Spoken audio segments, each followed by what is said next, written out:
E o tema dessa conferência, conectados.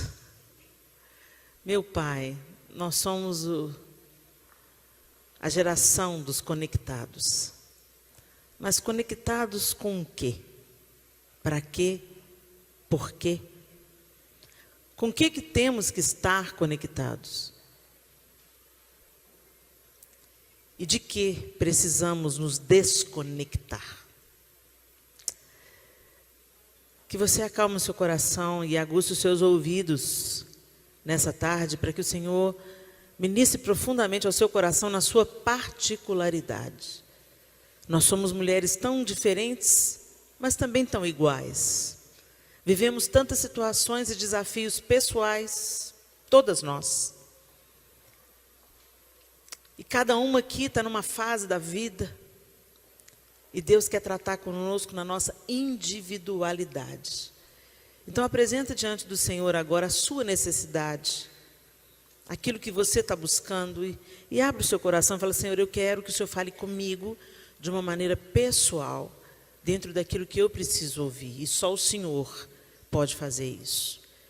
Que o Teu Espírito Santo, ó Deus, nos conduza nessa tarde, ministra ao nosso coração aquilo que o Senhor quer tratar com cada uma de nós, na sua individualidade, na sua singularidade, em nome de Jesus.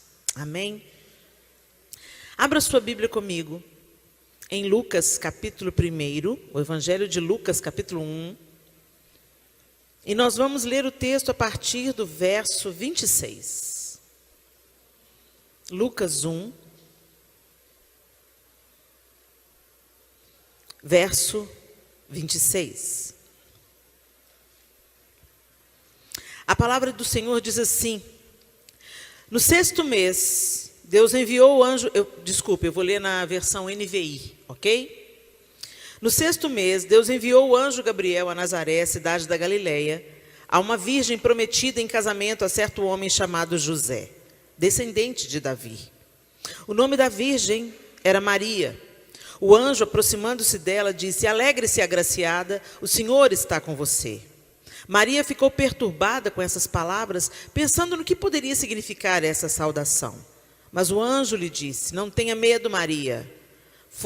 Você foi agraciada por Deus. Você ficará grávida e dará à luz um filho, e lhe porá o nome de Jesus. Ele será grande e será chamado Filho do Altíssimo. O Senhor Deus lhe dará o trono de seu pai Davi, e ele reinará para sempre sobre o povo de Jacó, e seu reino jamais terá fim. Perguntou Maria ao anjo: como acontecerá isso, se sou virgem? O anjo respondeu: o Espírito Santo virá sobre você, e o poder do Altíssimo a cobrirá com a sua sombra. Assim, aquele que há de nascer será chamado Santo, Filho de Deus. Também Isabel, sua parenta, terá um filho na velhice. Aquela que diziam ser estéril já está em seu 6º mês de gestação, pois nada é impossível para Deus. Respondeu Maria: sou serva do Senhor, que aconteça comigo conforme a tua palavra. Então o anjo a deixou. Verso 39. Naqueles dias Maria preparou-se e foi depressa para uma cidade da região montanhosa da Judeia, onde entrou na casa de Zacarias e saudou Isabel. Quando Isabel ouviu a saudação de Maria, o bebê agitou-se em seu ventre, e Isabel ficou cheia do Espírito Santo. Em alta voz exclamou: bendita é você entre as mulheres, e bendito é o filho que você dará à luz. Mas porque sou tão agraciada ao ponto de me visitar a mãe do meu Senhor, logo que a sua saudação chegou aos meus ouvidos, o bebê que está em meu ventre agitou-se de alegria. Feliz é aquela que creu que se cumprirá aquilo que o Senhor lhe disse. E aí, a partir do verso 46, Maria proclama o seu cântico, o cântico de Maria, que é uma coisa tão linda. E no verso 56, encerra o cântico dizendo: Maria ficou com Isabel cerca de 3 meses e depois voltou para casa. Muito bem. A gente costuma, às vezes, ler o texto bíblico de uma maneira superficial, enxergando apenas o relato dessa situação. Mas eu queria que vocês enxergasse nessa tarde o algo além que não está nesse texto, mas que era uma peculiaridade daquela situação, daquele momento. Maria, segundo os estudiosos, era uma adolescente.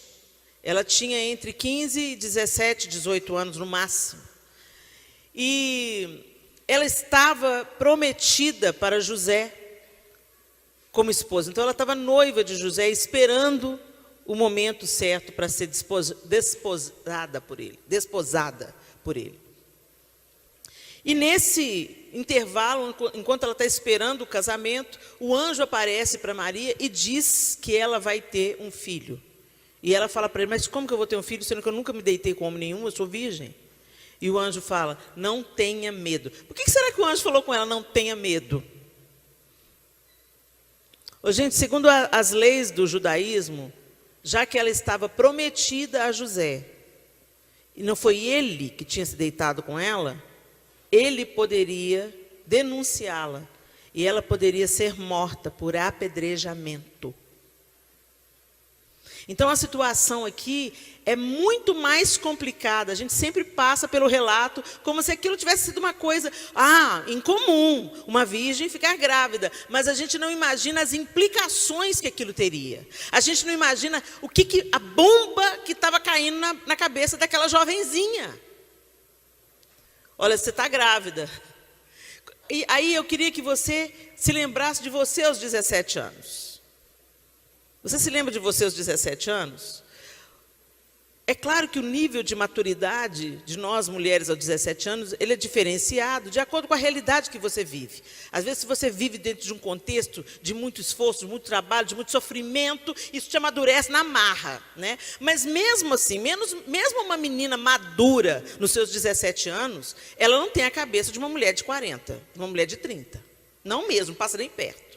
Porque tem certas coisas que são os anos que nos dão. Alguma vantagem, né, gente? Pelo amor de Deus. Os anos não apenas arrancam de nós, eles também dão coisas boas para a gente, graças a Deus.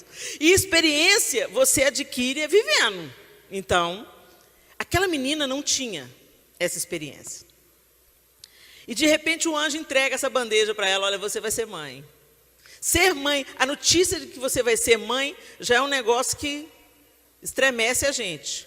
Quando dá o positivo, a gente pensa: meu Deus. Mesmo que a gente esteja querendo aquele bebê, a gente pensa: meu pai, como é que vai ser agora? Será que eu vou dar conta? Será que eu vou amar o suficiente? Será que vai doer o parto? 1000 coisas passam pela nossa cabeça, não é? Não foi diferente para Maria. Ela era uma mulher como nós somos mulheres. Então, com certeza, sensações que nós experimentamos ao gerar o primeiro filho, e se você é solteiro e ainda não vivenciou essa realidade, já vai pegando a dica. É normal a gente se sentir insegura, é normal a gente se encher de questionamentos, é normal a gente esquecer que está grávida nos primeiros 3 meses, depois lembrar: meu Deus, meu corpo está mudando. É um emaranhado de sensações. Essa é a palavra, é um emaranhado de sensações. Mas para Maria, tinha um desafio a mais. Ela era solteira, ela estava noiva, ela não se deitou com esse noivo. Como é que ela ia explicar isso para o noivo dela? Como é que ela ia explicar isso para os pais dela? A Bíblia não diz como é que os pais de Maria reagiram. Mas quem teve a visão do anjo foi Maria. Mas você imagina contar isso para minha mãe: estou grávida. Você deitou com José? Não, não deitei com José. Meu Deus, minha filha é adúltera. Não, foi o anjo do Senhor. Ah, menina, pelo amor de Deus, o anjo do Senhor. Vocês conseguem entender os desdobramentos dessa história? Mas o que eu acho bonito e o que eu queria destacar nesse dia para vocês é que o anjo já começa dizendo, né? Não tenha medo, Maria. Você foi agraciada por Deus. E ele termina dizendo, aí ele fala tudo que vai acontecer. Ela faz uma pergunta: como é que vai acontecer? Ele fala: o Espírito Santo descerá sobre você. E ele termina falando assim, lá no verso 36. Também Isabel, sua parenta, terá um filho na velhice. Aquele que diziam ser estéril Aquela que diziam ser estéril já está em seu 6º mês de gestação, pois nada é impossível para Deus. Presta atenção. O anjo joga uma bomba no colo de Maria. Ele dá para ela uma notícia maravilhosa e aterrorizante ao mesmo tempo. Ele fala: você vai ficar grávida, você vai ter um filho, e ele será chamado Filho do Altíssimo. Deus vai cuidar de todas as coisas. Fica muita calma nessa hora. Mas impossível, mesmo quando Deus fala para a gente, vai ficar tudo bem. Meu Deus, a gente tem que pedir: Senhor, fortalece a minha fé. Porque quando a gente olha as circunstâncias, pensa em Pedro. Ele falou assim: não, eu vou para fora do barco. A gente critica Pedro, mas ele foi o único que falou: eu vou. Nenhum dos outros falou: eu vou. Só que quando ele olhou para a força da água, ele desfaleceu. E assim, Pedro, gente, é a personificação de quem nós somos. A gente é aquilo ali, a gente é Pedro. Como Deus conta tantas nuances de Pedro, como nós somos semelhantes a Pedro nas nossas emoções humanas.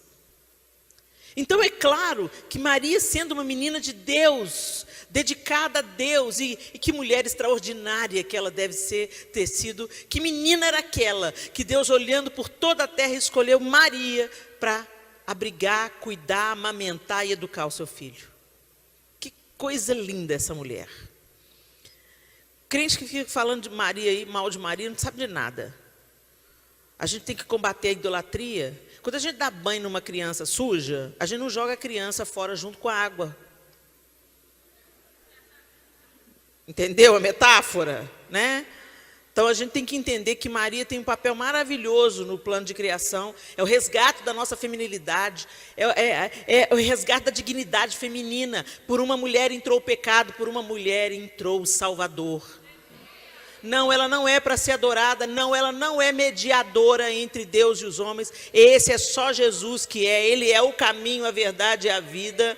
Né? Mas Maria, ela tem um papel fundamental e maravilhoso no plano da criação, onde nós, como mulheres, fomos recolocadas num lugar de dignidade diante de Deus. E essa menina teve uma coragem de um leão. E no final, o anjo fala com ela assim: Isabel, sua prima, sua parenta, idosa. Isabel era o contrário de Maria. Isabel já era avançada em dias. Isabel não era uma mulher experiente, era uma mulher vivida. E ficou grávida quando todo mundo falava: como assim? O mesmo choque que Maria provocaria aparecendo grávida, Isabel deve ter provocado aparecendo grávida. Como assim? Então quer dizer que Zacarias ainda dá no couro, hein? Imagina os comentários das fofoqueiras, né? Nossa, Isabel, que vergonha. As invejosas, porque sempre tem as invejosas. Nossa, que vergonha, uma mulher dessa idade grávida. Sinal que ela e Zacarias...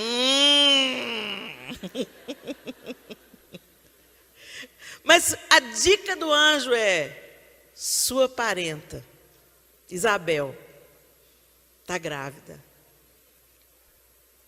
E o que Maria fez? Maria foi se conectar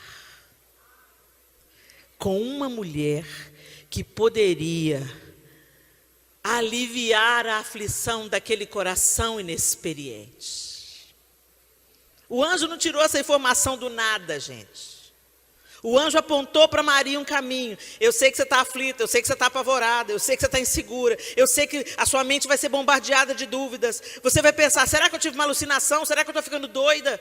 Como é que eu vou lidar com isso? Eu estou correndo o risco de ser apedrejada. Mas a sua prima também está grávida. E aí, o verso 39 diz assim: naqueles dias, Maria preparou-se e foi depressa para uma cidade da região montanhosa da Judeia, onde entrou na casa de Zacarias e saudou Isabel. Gente, que coisa linda. E Isabel, quando vê Maria, o bebê mexe no ventre de Isabel.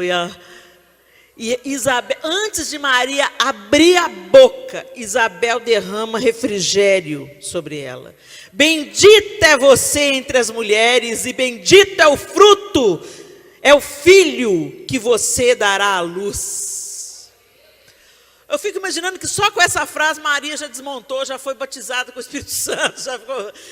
Só essa frase já trouxe alívio. Uau.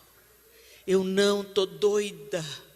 Eu não falei nada com ela. Minha barriga não está aparecendo, mas ela sabe. É sobrenatural. Não, eu não tive uma alucinação. Eu não comi uma planta errada. Não, eu estou grávida mesmo. Foi o anjo mesmo que me apareceu. Porque Deus está falando na boca da minha prima. E olha a barriga dela de 6 meses. Maria não estava só recebendo refrigério e encorajamento de uma profeta do Senhor. Isabel foi uma profeta do Senhor. Ela falou, bendito é o fruto do seu ventre.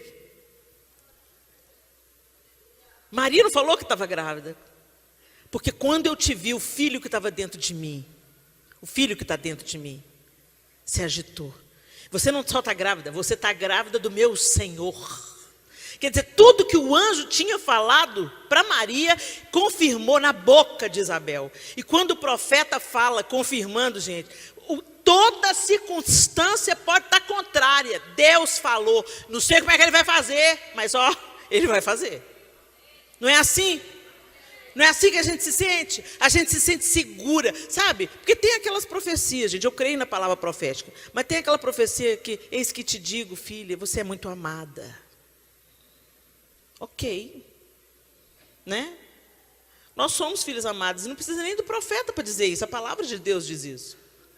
A palavra profética escrita diz isso.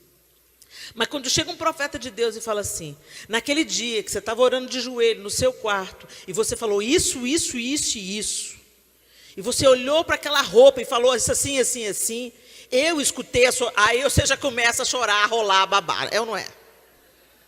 Porque você sabe que não tem condição daquela revelação ter sido dada para aquela pessoa, senão de uma maneira sobrenatural.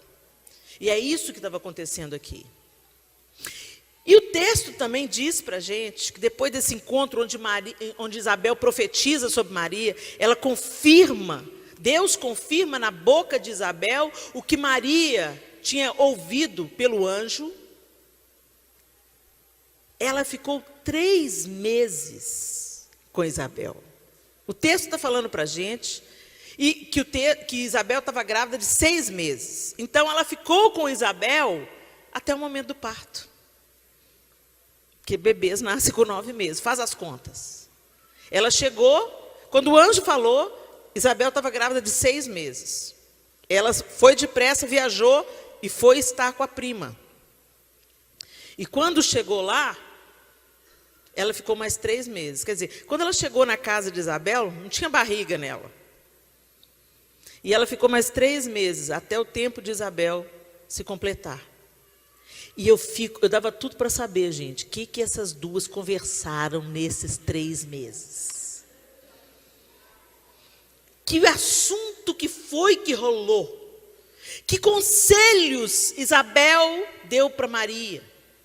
Sobre a gestação, sobre as mudanças no corpo, sobre as dores nas costas, sobre o peito explodindo em leite, e sobre o sobrenatural de Deus, de confiar, de crer, de esperar. Quanto encorajamento e força Maria foi recebendo ali. Quanto ensinamento. E eu quero te perguntar, você é uma Isabel na vida de alguém? E para você que é mais jovem, você tem uma Isabel na sua vida? Que conexões nós estamos buscando para o nosso crescimento e para o cumprimento da promessa de Deus na nossa vida? Porque a gente investe tempo em conexões e hoje a gente vive relacionamentos muito utilitaristas. Eu quero estar em comunhão e em contato com alguém que pode me render alguma coisa. Status, poder, dinheiro, projeção.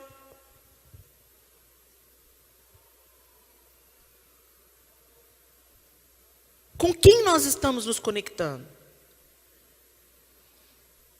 As pessoas com as quais você está conectada, mulher, elas estão te levando para um bom caminho em Deus?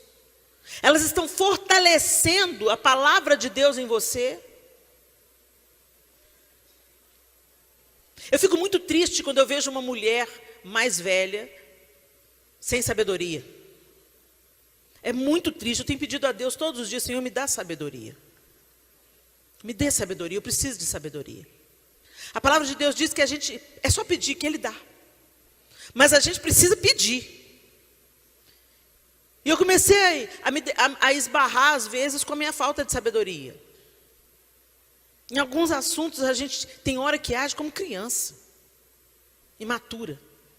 Às vezes a gente é muito reativo e a gente está vivendo mergulhado num mundo muito reativo. Todo mundo tem uma opinião para dar, todo mundo tem uma má resposta para dar, todo mundo quer ter a última palavra, todo mundo se acha no direito de entrar lá na rede social do outro e agredir o outro de acordo com aquilo que bem lhe parecer.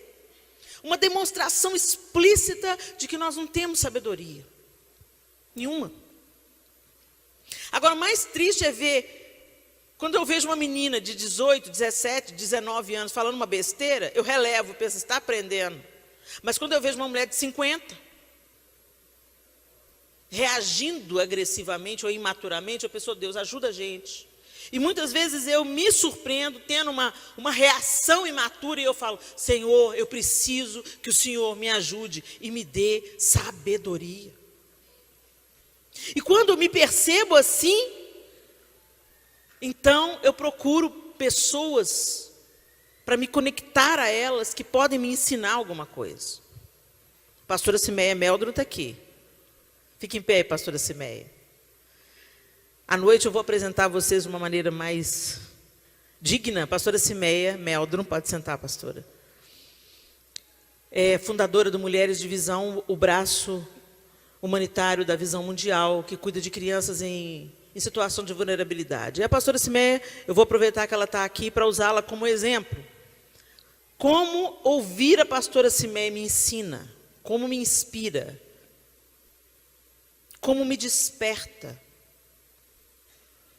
Ela não é tão mais velha do que eu assim, ela é só 10 anos mais velha do que eu, mas como eu aprendo com ela.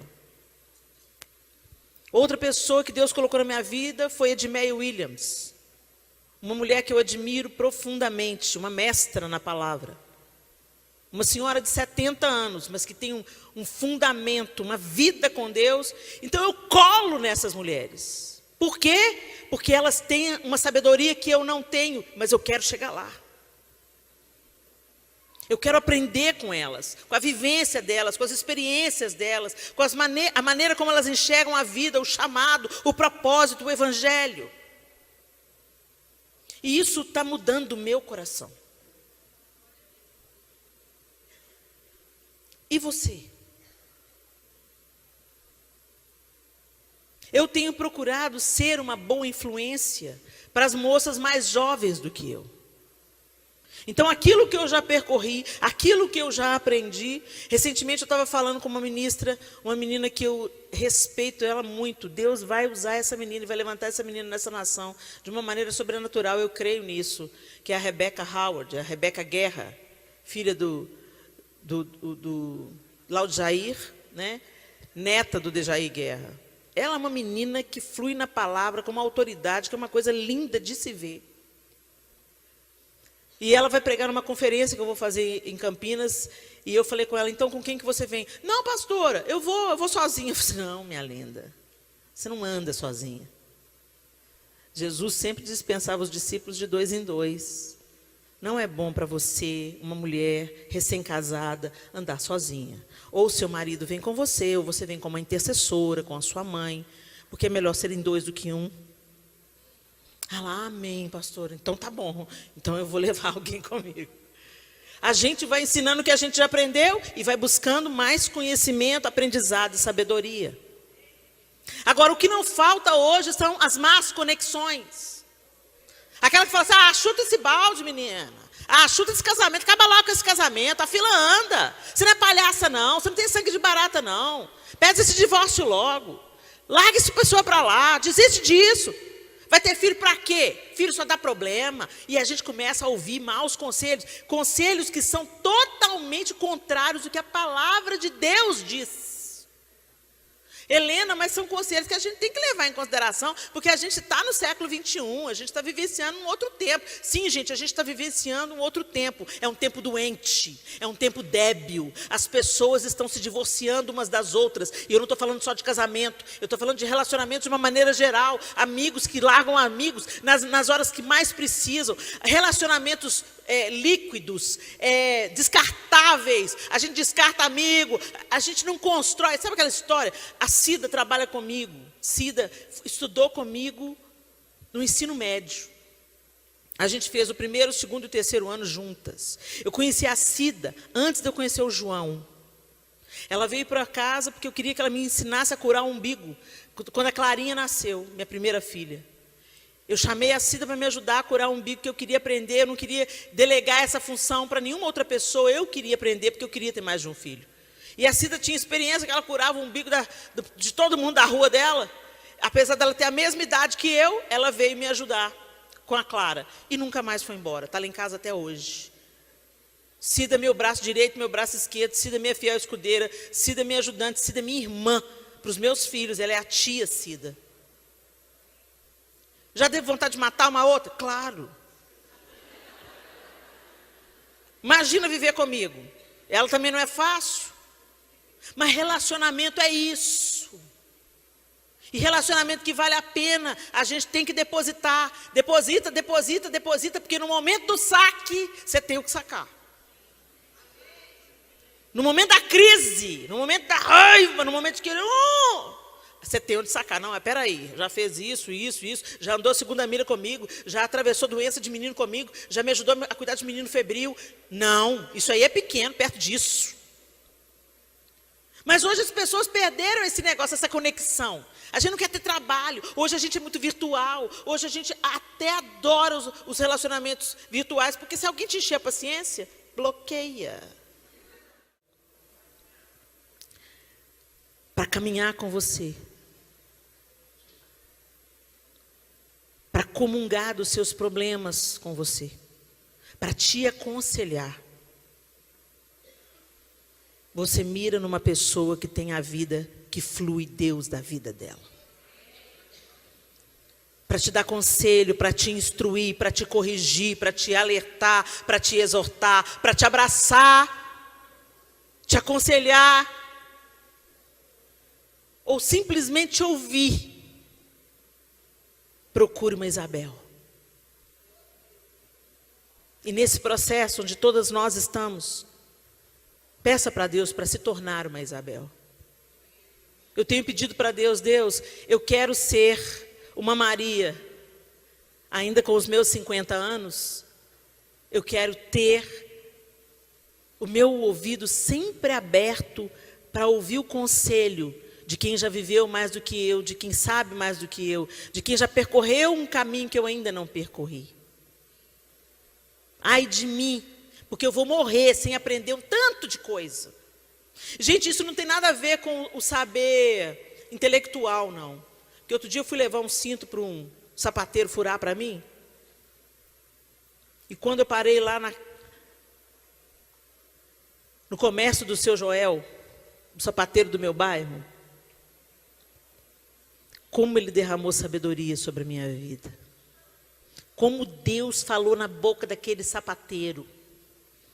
E como eu saí cheia do Espírito Santo da venda do sapateiro, que foi só furar um cinto. Enquanto ele furava o cinto, Deus ia furando meu coração. E semeando verdades tão profundas através da boca do sapateiro. Um tempo depois, o João Lúcio, meu marido, voltou lá para levar um sapato meu para consertar. Chegou lá, o João Lúcio conta. Aí eu cheguei em casa, transbordante, contei para o João Lúcio tudo que eu ouvi da boca do seu Joel, como Deus falou comigo. E eu falei, seu Joel é fera, João Lúcio. Que fonte a jorrar é aquela de dentro do seu Joel. E foi lindo. Passou um tempo, o João Lúcio voltou lá. E aí o João Lúcio falou que quando chegou lá, tinha um rapaz encostado na parede, entre o balcão.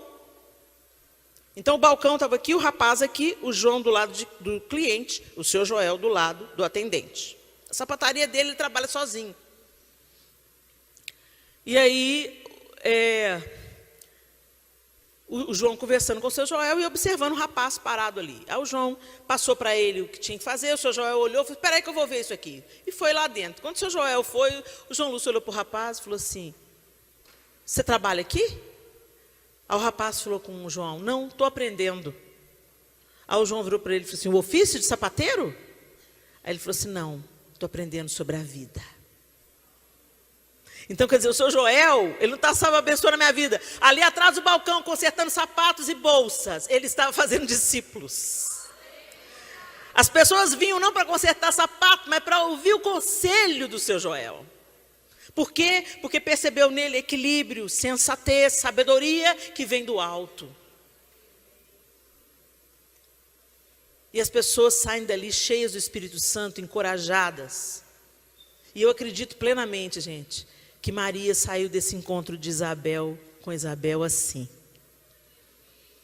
Encorajada, empoderada, para enfrentar qualquer situação, porque ela viu o sobrenatural acontecendo. Ela viu João Batista nascendo. Ela viu Zacarias falando. Eu acredito nisso, gente. A Bíblia não fala isso. Mas fazendo as contas, eu acho que se ela viu o menino nascer, ela não ia embora no dia seguinte. Ela ia ficar ali para dar uma força para Isabel, já idosa. Porque ela tinha o vigor físico que Isabel não mais tinha. Então a Bíblia não relata isso. Só relata que ela tinha 6 meses quando Maria chegou.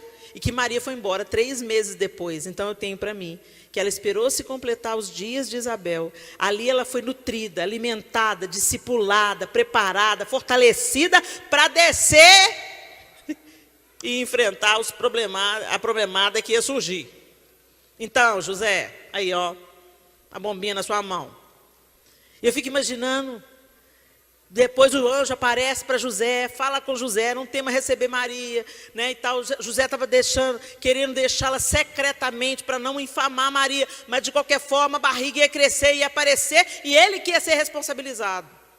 Ou ia começar os bochichos, mas não significa que por José ter aceitado Maria por esposa, que os bochichos não aconteceram. Porque tem sempre alguém fazendo as contas. Mas peraí, eles casaram quando? Sempre tem alguém fazendo as contas. E passa para frente. Mas como assim? Eles casaram em fevereiro? O menino nasceu já em agosto? Que gravidez precoce! Não é? As línguas de trapo. Agora você imagina, naquela comunidade muito menor, todo mundo conhece todo mundo se esbarra em todo mundo. Os olhares que essa menina teve que encarar. As gracinhas, as indiretas, a dor que entrou no coração dela pela incompreensão. Porque, gente, uma coisa que a gente odeia, não sei se você já passou por essa experiência, de ser acusado, de ser alguém que você não é, ou de ter feito alguma coisa que você não fez. É terrível. Eu vivo passando por essas experiências. Eu estou quase acostumando com elas. É horrível ser acusado daquilo que você não fez. Então eu fiquei imaginando o que Maria deve ter passado. Mas ela se conectou à pessoa certa. E ela foi fortalecida na medida certa. Ela foi encorajada na medida certa. E fez ela atravessar e criar esse menino que se tornou o Salvador. Talvez os propósitos de Deus na sua vida estejam paralisados. Porque você não tem buscado conexão com aquelas pessoas certas.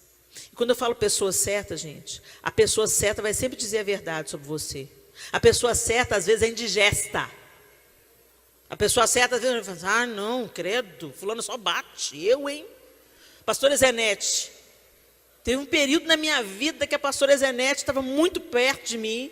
Ela foi uma pessoa que Deus usou profundamente na minha vida, para a minha cura, para a minha libertação. Mas a pastora Zenete, não tem meias palavras, não. E tinha vezes que a Zé pegava no meu pé. Por que você está fazendo isso? Qual que é a motivação do seu coração, Helena? E às vezes eu queria esganar a Zé. Mas eu dou graças a Deus pela vida da pastora Zenete. Como ela foi uma ferramenta de Deus na minha vida para me aprumar, para me apertar, para me ajustar na motivação certa. Como até hoje eu escuto a vozinha dela no meu ouvido falando: qual é a sua motivação? O que está te movendo a tomar essa decisão? É para a glória de Deus? Então desista, se não for, desista disso. A gente precisa de pessoas que falem a verdade e não apenas aquilo que a gente gosta de ouvir. E o façam gentilmente. E a pastora Zenete sempre fez isso. Ela sempre pegou pesado comigo, mas ela sempre me dava o colo para chorar depois. Sempre. Os braços dela sempre estavam abertos. Ela sempre olhava no meu olho e falava assim: Deus tem uma obra para fazer na sua vida, Helena. Aguenta firme aí. Eu sei que está doendo, mas você não está sozinha. Ela pegava pesado, mas ela também dizia: você não está sozinha, nós estamos orando por você. Toma a sua posição.